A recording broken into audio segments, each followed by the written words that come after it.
오늘도 하나님의 말씀이 증거될 때에 성령께서 역사하셔서 오늘 본문을 통해 말씀하시는 하나님의 뜻이 무엇인지를 온전히 깨닫고 확신하며 또 우리 주 예수 그리스도 안에 있는 복음의 은혜와 영광으로 충만케 하시고 그 은혜를 힘입어서 그 뜻을 따라 살아가게 하시는 은혜가 넘치게 하시기를 원합니다.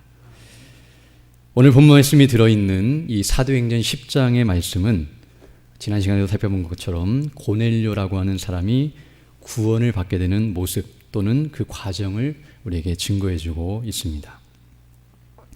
지난 시간에 살펴본 것처럼 이 일은, 즉 고넬료가 구원을 받는 일은 고넬료라고 하는 한 사람이 구원을 받거나 그 가정이 구원을 받는 일도 중요하지만, 그러나 이 사건은 바로 이방인의 구원에 대해서 중요한 의미를 담고 있는 사건임을 우리에게 증거해주고 있습니다. 즉 고넬료라고 하는 사람은 로마인이었고 혈통적으로도, 그리고 로마 군대의 장관으로서 식민지인 이스라엘을 다스리는 그런 장교였었는데요. 그는 혈통적으로도 의식적으로도 이방인이었고 전혀 유대인이 아닌 그 사람이었는데, 이 사람이 구원을 받고 있다는 이 사실을 통해서 이방인이 구원을 받는 놀라운 역사를 증거해주고 있습니다. 이는 유대인뿐만 아니라 유대인 그리스도인들, 즉 유대교뿐만 아니라 기독교에 있어서도, 기독교인들에게 있어서도 이방인이 구원을 받는다는 것은 있을 수도 없고 또 있어서도 안 되는 일처럼 여겨지는 것이었습니다. 우리가 잘 아는 것처럼 예수님께서 수로보니가 여인이 부탁을 했을 때에, 그 귀신 들린 딸을 고쳐달라고 했을 때에 자녀의 떡을 취하여 개들에게 던짐이 마땅치 않다라고 예수님께서 말씀하셨는데요. 그것은 이방인을 개취급하고 있었던 유대인들의 의식을 대변하고 드러낸 것으로서 실제로 예수님이 이방인들을 그렇게 여긴 것이 아니라 바로 이방인들을 그와 같이 여기고 있는 그런 관습과 의식을 표현한 것임을 알게 되며, 그와 같이 유대인들은 이방인들과 상종치 않는 그런 상태에 있었다는 사실을 우리는 잘 알고 있습니다. 그러므로 그런 분위기 속에서 또 그런 가운데서 이방인이었던 고넬료가 구원을 받고 있다는 이 사건, 그리고 이 사실은 유대인들에게 있어서는 정말 충격적인 사건이 아닐 수 없습니다.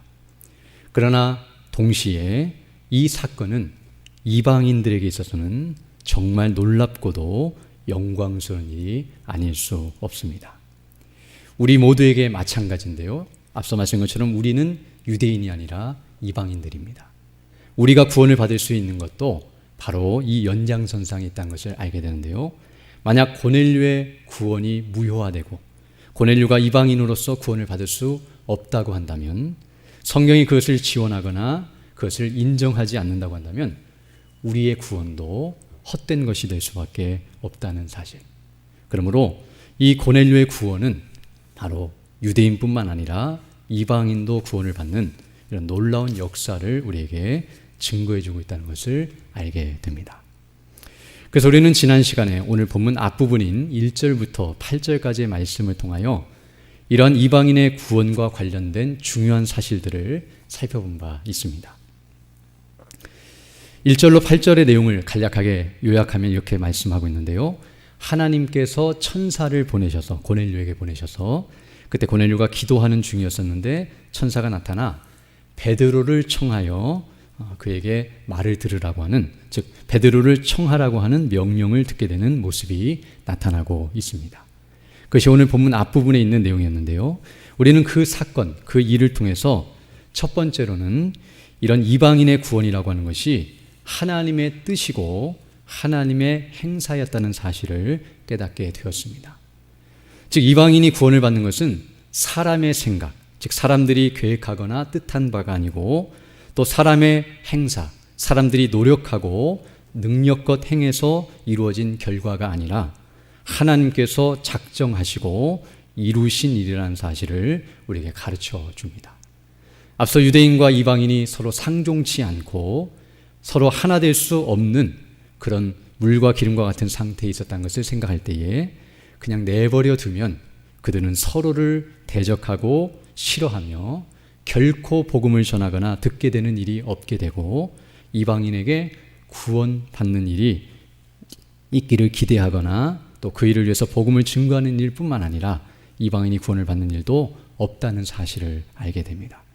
즉 이방인의 구원은 사람들이 생각하고 원해서 된 것이 아니라 하나님께서 주도적으로 주권적으로 일하신 결과요, 하나님의 뜻이 성취된 것이라는 사실을 우리에게 분명하게 보여주고 있습니다. 그래서 하나님께서 그 일이 얼마나 어려운지를 아셨기 때문에 천사를 보내셔서 그 이적적이고 놀라운 사건은 그런 방식으로 구원하시는 것이 아니라 그렇게 해야만 사람이 그것을 받아들이고 인정할 정도로 그렇게 엄청난 일이었고 인간의 힘으로는 할 수 없는 일이었기에 하나님께서 천사를 보내셔서 베드로를 청하도록 이끌고 있다는 사실을 우리에게 가르쳐주고 있습니다. 그리고 두 번째로 이런 사건을 통해서 알게 되는 것은 이방인의 구원이라고 하는 것도 유대인의 구원과 동일하다는 사실을 우리에게 가르쳐 줍니다. 즉 유대인을 구원하는 방식이 따로 있고 이방인을 구원하는 방식이 따로 있는 것이 아니라 지금 하나님께서 고넬료를 구원시키시는 방식을 통하여 가르쳐 주신 것은 이것이 바로 유대인과 이방인 모두를 구원하는 동일한 하나님의 방식이라는 것을 가르쳐주고 있음을 알게 됩니다.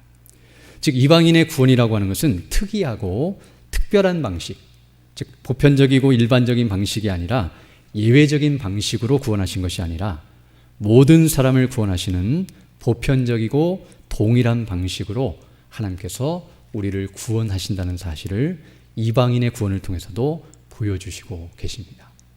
즉 유대인을 구원하신 모습과 똑같이 이방인을 구원하심으로 말미암아 이방인이든 유대인이든 상관없이 이와 같이 구원을 받게 된다는 것을 가르쳐주고 있는데요. 그것은 무엇이냐면 우리를 구원하시되 천사가 아닌 사람을 통하여 구원하신다는 사실. 앞서 고넬료에게 천사를 보내셨지만 천사가 복음을 전하거나 천사를 통해서 그가 구원을 받은 것이 아니라는 사실. 베드로를 청하라고 하신 것을 통해서 사람을 통하여 구원을 하신다는 사실을 말해주고 있고요. 또 천사를 보내서 이적을 보여주심으로 어떤 능력을 보여주심으로 구원하시는 것이 아니라 복음을 전하고 듣는 방식으로, 즉 사람을 통해 복음이 증거되게 하시고 그 복음을 듣고 믿음으로 구원받게 하시는 동일한 방식으로 구원하신다는 것을 드러내고 있음을 알게 됩니다.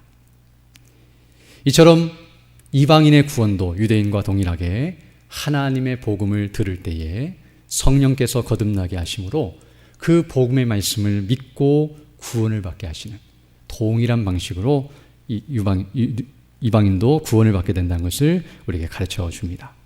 그래서 우리가 잘 아는 것처럼 로마서 1장 16절을 보게 되면 이렇게 말씀하고 있는데요. 내가 복음을 부끄러워하지 아니하노니 이 복음은 모든 믿는 자에게 구원을 주시는 하나님의 능력이 됨이라. 첫째는 유대인에게요, 또한 헬라인에게로다.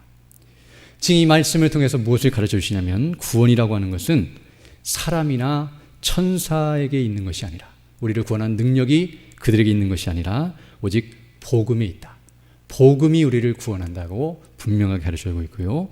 그 복음으로 구원받되 유대인이든지 헬라인이든지, 즉 유대인이나 이방인이나 상관없이 복음으로 구원을 받게 된다는 사실과 그 복음 안에는 이방인의 구원까지 포함되어 있다는 사실을 분명하게 가르쳐주고 있습니다.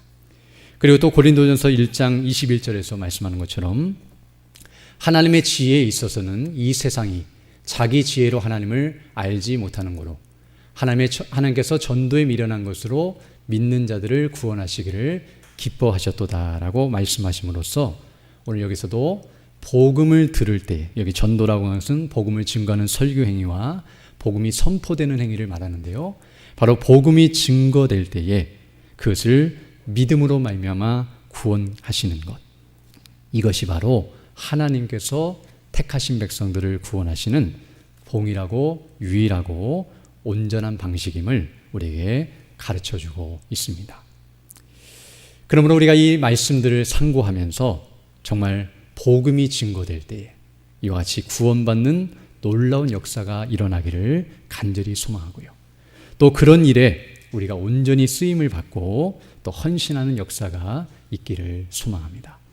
지금 이 시간 복음이 증거될 때에 또 계속해서 우리가 공적인 예배를 통해서 하나님의 말씀이 선포될 때에 아직 구원받지 못한 그리스도 밖에 있는 이들이 그 말씀을 듣는 가운데 고넬료와 같이 그 영적인 눈이 띄어지고 그리고 예수를 믿음으로 말미암아 구원을 받는 놀라운 역사가 일어나기를 바라고요. 또 베드로와 같이 우리도 그런 자들에게 복음을 증거하는 일에 온전히 쓰임받는 자들이 되기를 원합니다.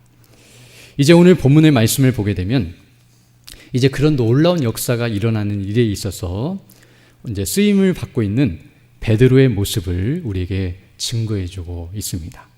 앞에서는 고넬료, 즉 복음을 듣는 사람을 어떻게 하나님께서 역사하시는지, 그래서 베드로를 청하도록 이끄시는 그런 과정을 보여줬다고 한다면, 이제 오늘 본문 9절로 16절 말씀은 이제 복음을 증거해야 할 전도자, 그 사람을 어떻게 보내시는지, 그 사람은 어떻게 준비되어 나아가는지, 또 하나님께서 이방인들에게 복음을 증거하시고 이방인뿐만 아니라 유대인들 모두에게 복음을 증거하실 때 어떤 방식으로 복음을 증거케 하시는지, 그 일에 쓰임받는 일꾼들을 어떻게 사용하시고 준비시키시는지를 오늘 본문을 통해서 가르쳐주고 있습니다.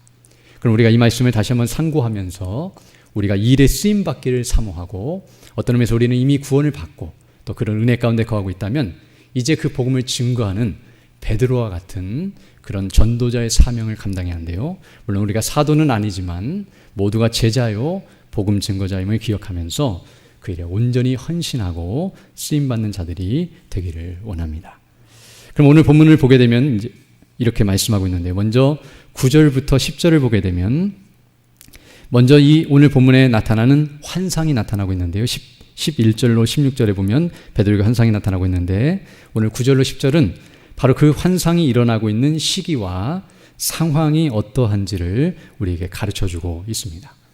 9절부터 보게 되면 이렇게 말씀합니다. 이튿날 저희가 행하여 성에 가까이 갔을 그때에 베드로가 기도하려고 지붕에 올라가니 시간은 제6시더라. 시장하여 먹고자 하매 사람이 준비할 때에 비몽사몽간에 라고 말씀하고 있습니다. 여기 이튿날 저희가 행한다고 하는 이 표현은 앞에 있었던 8절의 내용을 받아서 하고 있는 말인데요. 앞에서 고넬료가 천사의 명령을 듣고 자기 하인 중에 2명과 군인 중에 1명을 불러서 이제 그 베드로에게 가서 그를 청해 오라고 요청하고 있음을 보게 됩니다. 그래서 이튿날 저희 곧 베드로를 부르기 위해서 보냄을 받은 그 일꾼들을 말하는데요. 그들이 행하여 성, 바로 베드로가 있었던 욥바성에 가까이 갔을 그때에 베드로는 그 시점에서 기도하려고 지붕에 올라가 간구하고 있었다는 사실을 우리에게 말해주고 있습니다. 이 시점이 왜 중요하냐면 지금 이 뒤에 이제 나오는 환상이 나타났던 시점을 설명해주고 있는데요. 본문 내용과 또 뒷부분을 보게 되면 이 환상이 일어났을 때, 즉 고넬료에게 천사를 보냈을 그때에 동시에 베드로에게 이런 환상이 나타난 것이 아니라는 것을 알려주고 있습니다. 즉 천사가 먼저 고넬료에게 나타나서 그 하인들을 보내게 하고 나서 이제 하룻길을 더 가서 다음날 하인들이 도착해서 베드로를 만나려고 하는 그 만나기 직전에 이제 이런 환상이 나타나고 있다는 사실입니다. 그 말은 이제 나중에 살펴보게 되겠지만 하나님께서 이런 과정을 통해서 베드로를 준비시키시고 그 이방인들을 만나고 그리고 이방인의 초청을 받아 고넬료의 집에 가도록 이끄시는 그런 방식이라는 것을 우리가 알 수 있습니다. 그리고 그때는 언제였냐면 오늘 본문을 보게 되면 베드로가 지붕에 올라가서 기도를 할 때였다고 말하고 있는데요. 여기 시간은 제6시더라라고 말씀하고 있습니다.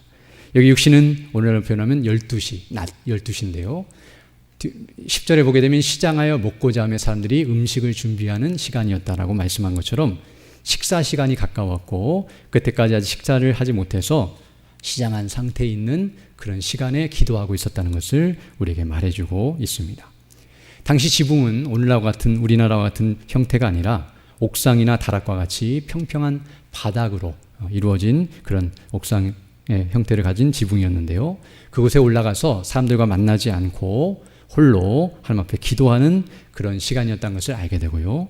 또 육신적으로는 배고프고 힘든 시간이었지만 육신에 먹는 것, 또 그 갈급함보다 하나님 앞에 기도하는 것을 더 우선시하고 또 그 일에 온전히 헌신하고 있는 아름다운 모습을 보여주고 있습니다. 당시 유대인들은 보통 3시나 9시에 기도했는데요. 이런 6시에 기도하는 것은 따로 시간을 정하여 더 바르게 기도하는 모습이었다는 것을 알게 되며, 그리고 이렇게 기도할 때에 하나님께서 그에게 환상을 보여주시고 은혜를 베푸시고 계시다는 사실을 보게 됩니다. 앞에서도 고넬료가 기도할 때에 이런 놀라운 역사가 일어났다는 것을 알게 되는데요. 물론 우리가 말씀을 읽을 때도 하나님께서 역사하시지만 그 말씀을 따라서 하나님의 뜻을 구하고 기도할 때에 하나님께서 그의 눈을 열어주시고 은혜를 베풀어 주시고 또 하나님의 영광을 보는 그런 대로 나아가도록 이끄시는 때가 많다는 사실을 우리가 다시 한번 생각하면서 우리가 하나님의 은혜를 사모하며 믿음으로 나아가는 일이 있어야 할 줄로 믿습니다.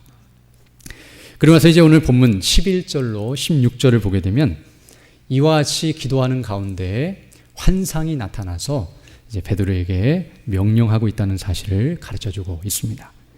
11절에서 보게 되면 이렇게 말씀하고 있는데요. 하늘이 열리며 한 그릇이 내려오는 것을 보니 큰 보자기 같고 내 귀에 매어 땅에 들이웠더라.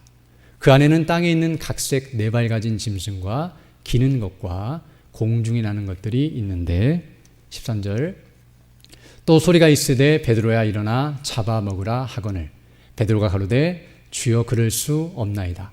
속되고 깨끗이 아니한 물건을 내가 언제든지 먹지 아니하였사옵나이다 한대라고 말씀해주고 있습니다. 오늘 본문을 보게 되면 하늘에서 보자기 같은 그릇이 내려왔는데 그 그릇 안에는 각종 짐승들이 들어있었다는 것을 말해주고 있습니다. 그리고 하늘로서 소리가 나기를 그것을 잡아먹으라, 그 짐승들을 잡아먹으라고 하는 명령이 떨어졌는데요. 거기에 대해서 베드로가 나는 그럴 수 없습니다라고 거부하고 있는 모습이 나타나고 있습니다. 이 모습을 우리가 잘 주목해야 하는데요. 우리가 잘 아는 것처럼 유대인들은 당시에 부정한 짐승을 먹지 않았는데요. 그것은 레위기 11장에 기록된 것처럼 하나님께서 모세를 통해서 가르쳐 주신 것처럼 하나님께서 명령하신 것이었습니다. 그래서 레위기 11장을 보게 되면 이렇게 말씀하고 있는데요. 1절부터 8절을 보게 되면 하나님께서 말씀하시기를 여호와께서 모세와 아론에게 고하여 그들에게 이르시되 이스라엘 자손에게 고하여 이르라 육지 모든 짐승 중 너희의 먹을 만한 생물은 이러하니 라고 말씀하므로 육지에 있는 짐승들에 대해서 말하고 있습니다. 3절 보게 되면 짐승 중 모든 무릇 굽이 갈라져 쪽발이 되고 새김질하는 것은 너희가 먹되 라고 말씀하므로 짐승들 가운데서 먹을 수 있는 짐승은 즉 정한 짐승은 굽이 갈라져야 하고 그리고 새김질을 하는 짐승 이 두 가지를 동시에 할 수 있는 이 두 가지가 함께 있는 동물만 먹을 수 있다고 말하고 있습니다. 즉 소나 양과 같이 이렇게 굽이 갈라지고 대새김질을 할 수 있는 것들은 먹을 수 있지만 그러나 둘 중에 하나만 할 수 있는 짐승은 먹지 말라고 그것은 부정하다고 명하고 있는데요. 4절 보게 되면 새김질하는 것이나 굽이 갈라진 짐승 중에도 너희가 먹지 못할 것은 이러하니 약대는 새김질은 하되 굽이 갈라지지 아니하였으므로 너희에게 부정하고 사반도 새김질은 하되 굽이 갈라지지 아니하였으므로 너희에게 부정하고 토끼도 새김질은 하되 굽이 갈라지지 아니하였으므로 너희에게 부정하고 돼지는 굽이 갈라져 쪽발이로 돼 새김질을 못함으로 너희에게 부정하니 너희는 이 고기를 먹지 말고 그 주검도 만지지 말라. 이것들은 너희에게 부정하니라 라고 말씀해주고 있습니다. 즉 발이 갈라지지 않고 되새김질을 하지 않는 짐승들은 부정하다라고 말씀하시므로 먹지 못하게 막고 있고요. 또 주검, 곧 죽은 시체도 만져서는 안 된다. 그것을 만지면 너희까지 부정하게 된다. 그래서 뒤에 가면 그렇게 부정하게 되면 하루 종일 부정한 상태에 있게 되고 정결 의식을 통해서 깨끗함을 받아야 한다라고 명령하고 있음을 알게 됩니다. 또 레위기를 보게 되면 부정한 사람과도 접촉을 하면 부정하게 되고 시체를 만져도 부정하게 되고 그리고 부정한 사람과 함께 거하거나 또 함께 교제를 하게 될 경우에 부정하게 된다는 사실을 계속 언급하면서 그 일에 주의할 것을 명하고 있습니다. 또 오늘 여기 8절까지는 육지에 사는 동물을 말한다면 9절에서는 이제 물속에 있는 그런 생물들을 말하고 있는데요. 9절 보게 되면 물에 있는 모든 것 중 너희의 먹을 만한 것은 이것이니 무릇 강과 바다와 다른 물에 있는 것 중에 지느러미와 비늘이 있는 것은 너희가 먹되라고 말씀하므로 물속에 있는 것 가운데서도 다 먹을 수 있는 것이 아니라 지느러미와 비늘이 있는 것만 정하고 먹을 수 있으며 10절 보게 되면 물에서 동하는 것과 물에서 사는 것 곧 무릇 강과 바다에 있는 것으로서 지느러미와 비늘 없는 것은 너희에게 가증한 것이다 라고 말씀하므로 이런 것들은 먹지 못하도록 막고 있음을 보게 됩니다. 또 11절을 보게 되면 13절을 보게 되면 여기서 이제 새에 대해서 말하고 있는데요. 새 중에 너희가 가증해야 할 것은 이것이라. 이것들이 가증한즉 먹지 말지니 곧 독수리와 솔개와 어음과라고 말하면서 그 뒤에 쭉 여러 새 종류를 설명하면서 그런 것들은 부정하여 먹지 못할 짐승들임을 말해주고 있습니다. 또 띄어서 20절로 21절을 보게 되면 땅에 기는 것들, 곧 곤충들을 말하는데요. 곤충 가운데도 먹지 못할 것을 말하고 있는데요. 날개가 있고 네 발로 기어다니는 곤충은 너에게 가증하다. 그래서 그것을 먹지 못하게 하시되 오직 날개가 있고 네 발로 기어다니기는 하지만 그런 모든 곤충 중에 그 발에 뛰는 다리가 있어서 땅에서 뛰는 것은 너희가 먹을 것이다. 그것을 그 다음에 말하기를 메뚜기라든지 또 귀뚜라미라든지 그런 종류의 것들은 먹을 수 있다라고 말해주고 있습니다. 물론 우리가 이것을 다 기억하거나 암기할 필요는 없고요. 지금은 이제 그리스도 안에서 다 이 모든 것들이 다 없어졌기 때문에 우리가 이것을 지킬 이유는 없지만 그러나 지금 이 말씀을 들을 그 당시 지금 오늘 본문이 기록되거나 또는 그 말씀이 실제로 진행되고 있던 그 당시의 유대인들은 바로 레위기 11장에 기록된 이런 정결규례에 의하여 이렇게 먹지 못하는 짐승들에 대해서 구분하고 또 그것을 먹는 일에 대해서 금하고 있으며 그래서 율법으로도 정하고 또 장로들의 유전으로서 더 강화시켜서 철저하게 지키고 있었다는 사실을 우리에게 가르쳐주고 있습니다. 그러므로 이런 상태에 있는 베드로에게 오늘 본문에서 보면 환상 중에 그릇이 있는데 그 그릇에 각종 짐승들과 새들과 기는 것, 곤충들이 있었다는 것, 물고기는 없고 나머지 모든 것들이 있었다는 것을 보게 되는데요. 이런 것들이 있었는데 그것을 잡아 먹으라고 명령하시자 베드로가 내가 그렇게 할 수 없습니다. 바로 오늘 본문에서 말하는 이 내용은 레위기에 있는 이 말씀을 근거하여 그 하나님의 율법대로 저는 그와 같은 일을 하지 않았고 지금도 그렇게 할 수 없습니다라고 대답하고 있는 모습임을 알 수 있습니다. 특별히 오늘 여기 그릇에 담겨져 있는 이 각종 짐승들은 다 부정한 짐승이 아니었습니다. 이 안에는 정결한 짐승도 있었고 부정한 짐승도 섞여 있었습니다. 왜냐하면 오늘 본문을 보게 되면 11절에 거기 보면 각색 네 발 가진 짐승 12절입니다. 죄송합니다. 그 안에는 땅에 있는 각색 네 발 가진 짐승과 라고 말함으로써 각색이란 말은 종류별로 그러니까 여러 종류별로 정한 짐승이든 부정한 짐승이든 상관없이 다양하게 섞여 있는 모습을 우리에게 말해주고 있습니다. 근데 여기서 잡아먹으라고 했던 이 명령에 순종하지 못했던 것은 그것들 중에 정한 것만 잡아먹으라고 하는 것이 아니라 거기에 구분 없이 다 잡아먹으라는 명령이었기 때문에 거기서 부정한 것을 접촉하게 되면 부정케 될 수 있고 또 그 부정한 것도 먹을 수 있기 때문에 또 앞서 말한 것처럼 잡아먹기 위해서는 그것을 죽여야 하는데요. 죽게 되면 그것이 죽음이 되어서 그것을 만지게 되면 부정케 될 수 있기 때문에 그렇게 할 수 없다라고 말하고 있는 모습임을 알 수 있습니다. 베드로는 처음 이 명령을 들었을 때에 어떤 의미에서 하나님께서 자신을 시험하고 계시거나 또는 그렇게 처음 하셨던 명령을 다시 한번 확인시켜 주시고 강조하시는 것처럼 여겨질 수 있었을 것입니다.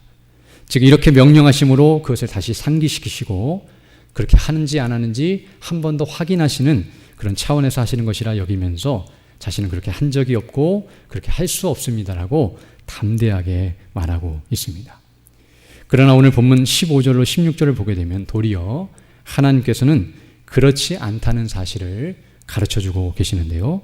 15절 보게 되면 또 두 번째 소리 있으되 첫 번째 소리가 잡아먹으라는 말이었고 이제 그 이후에 먹지 못하겠습니다라고 말하자 두 번째 하시는 하나님의 말씀인데요. 하나님께서 깨끗게 하신 것을 내가 속되다 부정하다 하지 말라라고 말씀하고 있다는 것을 보게 됩니다. 즉 이 말은 하나님께서 잡아먹으라고 하신 명령이 그냥 시험하시거나 한번 떠보거나 그로 하여금 다시 한번 그 규례를 기억하도록 하시는 것이 아니라 이제 그 규례가 있었지만 그 규례를 깨고 그리고 새로운 명령이 주어지고 있다는 사실을 우리에게 가르쳐주고 있습니다. 그러면서 이것이 얼마나 확실한 일인지를 16절에서 말하고 있는데요. 이런 일이 3번 있은 후라고 말씀하므로 앞에서 말했던 이런 사건이 3번 일어난 일이라는 것을 말해주고 있는데요. 여기서 말하는 3번은 하나님께서 15절에서 하신 말씀을 3번 반복하셨는지 아니면 이렇게 물을 때 다시 대답하는 일들이 3번 있었는지에 대해서는 우리가 정확히 알 수 없지만 중요한 것은 반복적으로 3번이나 이 일을 계속해서 가르쳐 주시고 말씀하고 있다는 사실입니다. 성경에서 3번이라고 하는 것은 단순히 숫자적인 3번을 말하는 것이 아니라 확실성을 강조하는 표현인데요. 즉 베드로가 이와 같이 3번이나 이런 일을 경험케 하신 것은 이것이 하나님의 확실한 뜻이고 변개할 수 없는 것이며 그리고 이렇게 하나님께서 작정하셨고 이루실 것이라고 분명하게 가르쳐 주셔서 부정할 수 없도록 이끄시는 내용임을 알 수 있습니다. 한 번만 이런 일이 있었다면 자신이 착각하거나 잘못 들은 건 아닌가라고 생각할 수 있지만 3번씩이나 동일하게 분명하게 가르쳐 주심으로 이것을 분명하게 기억하고 그 일을 기억하고 행할 수 있도록 인도하고 있다는 사실을 우리에게 가르쳐 줍니다. 우리는 먼저 이런 말씀을 통해서 오늘 주목해 보고자 하는 것은 무엇이냐면 이 환상이 무엇을 의미하느냐 하는 것입니다. 왜 하나님께서 이 환상을 베드로에게 이렇게 여러 번 그리고 확실하게 보여주시면서 그 뜻을 알도록 이끄시고 계시냐 하는 것입니다. 먼저 이 환상은 오늘 본문만을 보면 알 수 없고요. 앞뒤 문맥, 즉 앞에 있는 내용과 뒤에 있는 문맥을 살펴보면 이 내용이 바로 이방인의 구원을 말씀하시는 것임을 알 수 있습니다. 즉 하나님께서 이방인을 구원하시겠다는 뜻, 이방인의 구원이 하나님의 작정하시고 하나님이 이루시고자 하시는 뜻이라는 사실, 앞에서 살펴본 것처럼 그것을 다시 한번 베드로에게 확인시켜 주시고 가르쳐 주시며 계시하고 계시는 계시적인 사건임을 알게 됩니다. 그래서 메트엘리나 칼빈의 주석을 보게 되면 이 환상에 대하여 이렇게 주석하고 있는데요.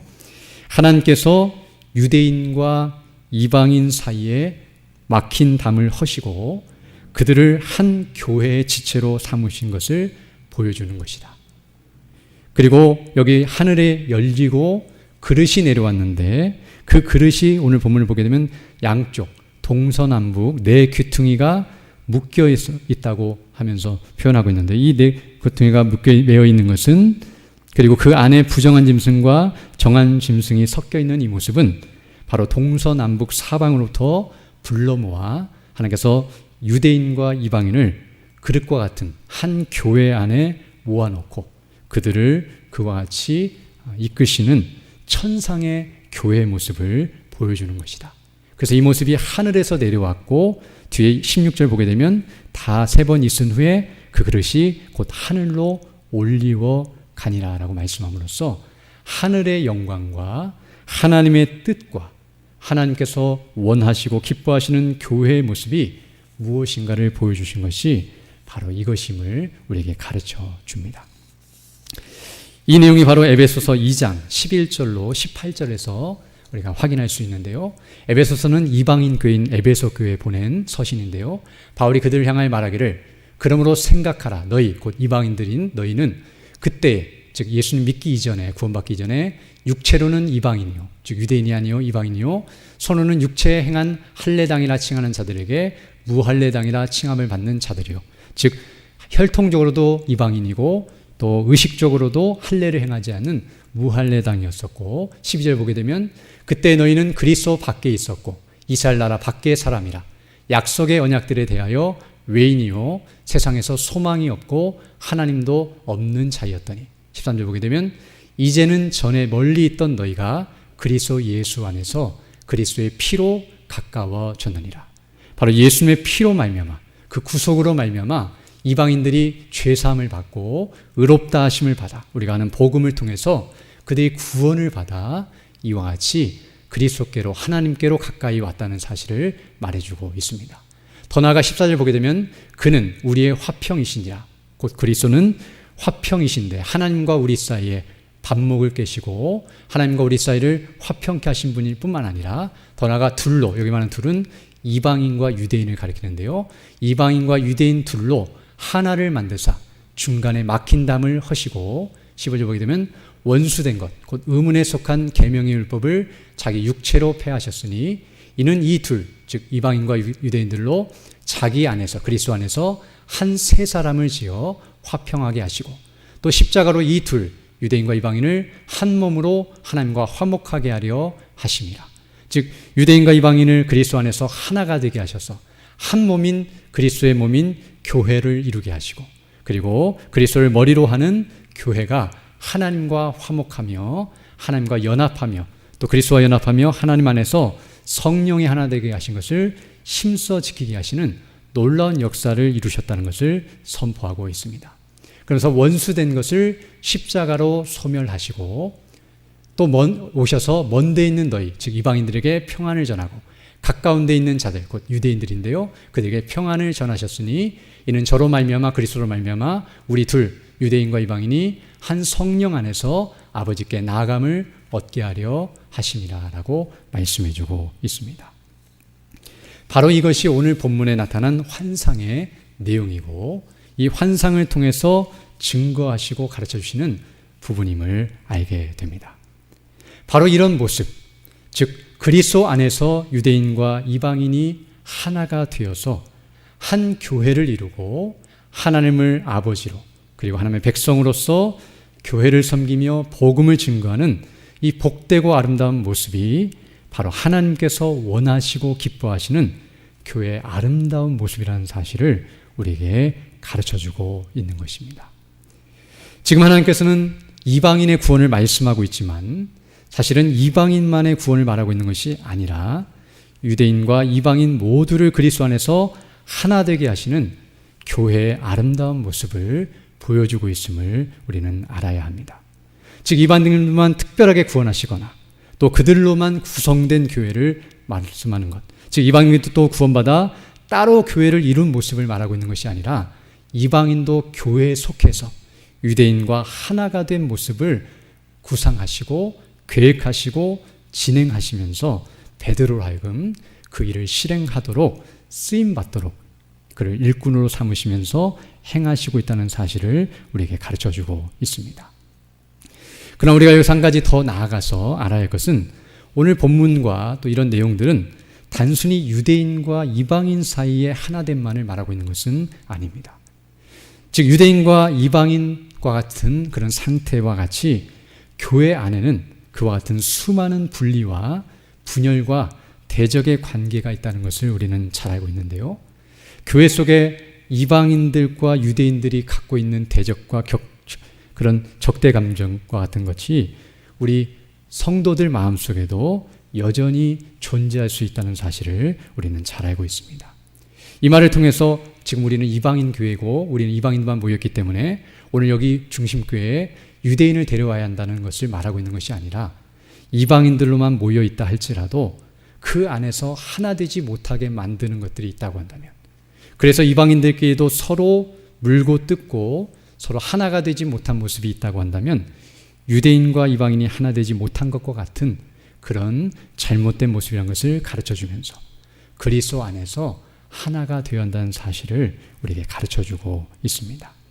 우리가 잘 아는 것처럼 우리 안에도 학연이나 지연이나 또는 직업이나 재산이나 취미나 또는 취향 등과 같은 것을 가지고 서로를 분리시키고 구분하고 그리고 서로에 대해서 적대 감정을 가지거나 끼리끼리 모여서 그런 신앙생활을 하는 마음들과 그런 일들도 있을 수 있다는 것을 우리가 잘 알고 있는데요.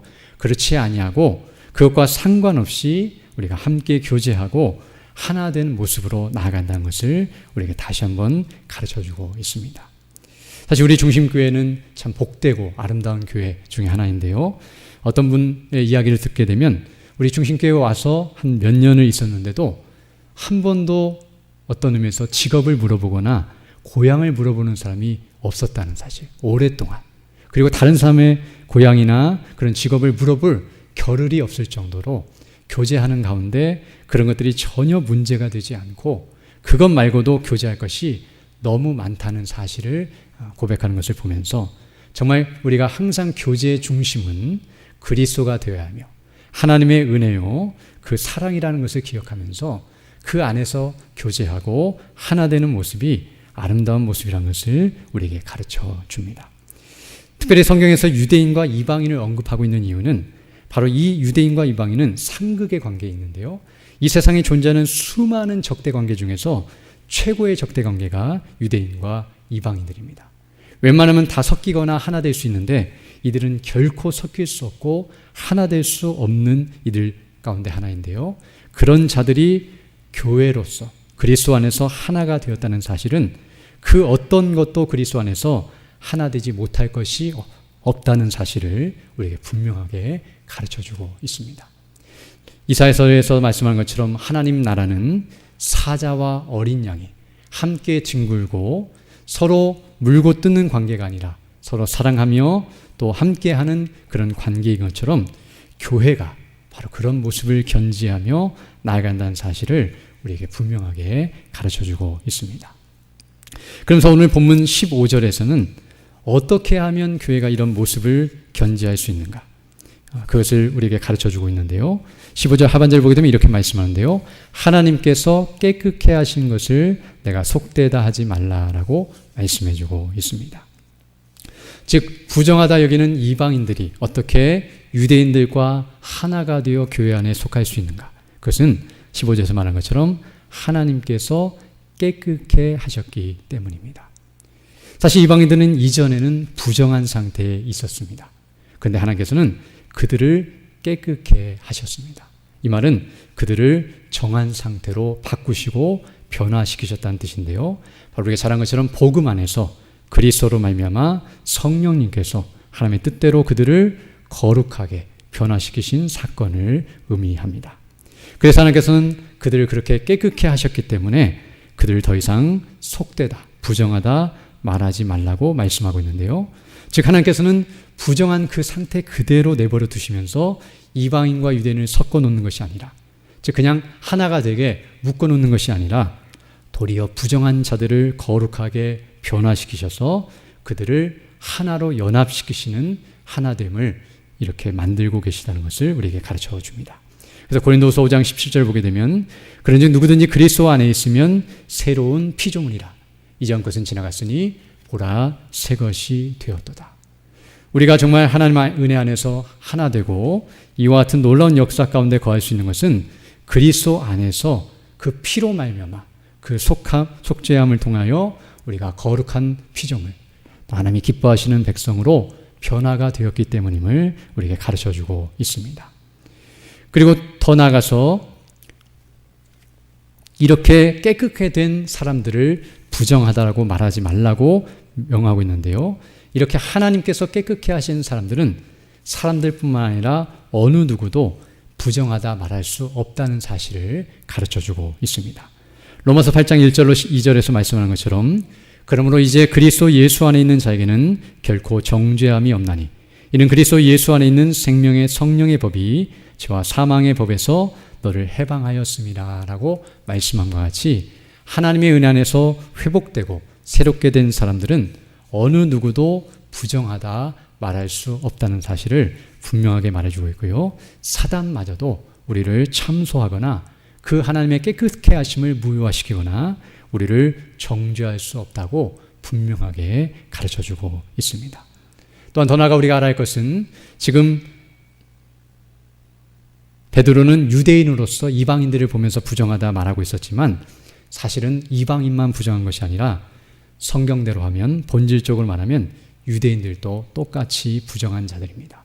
즉 로마서 3장 23절을 보게 되면 모든 사람이 죄를 범하였음에 하나님의 영광에 이르지 못하더니라고 말씀함과 같이 유대인이든 이방인이든 상관없이 하나님께 불순종하였고 그리고 그대로 내버려 두면 그 심판과 멸망을 당할 수밖에 없는 본질상 죄인이라는 사실, 그래서 다른 사람을 속되다 말할 수 없는 자신도 부정하고 그렇게 하나님 앞에 버림받을 수밖에 없는 진노의 자녀라는 사실을 분명히 알게 됩니다.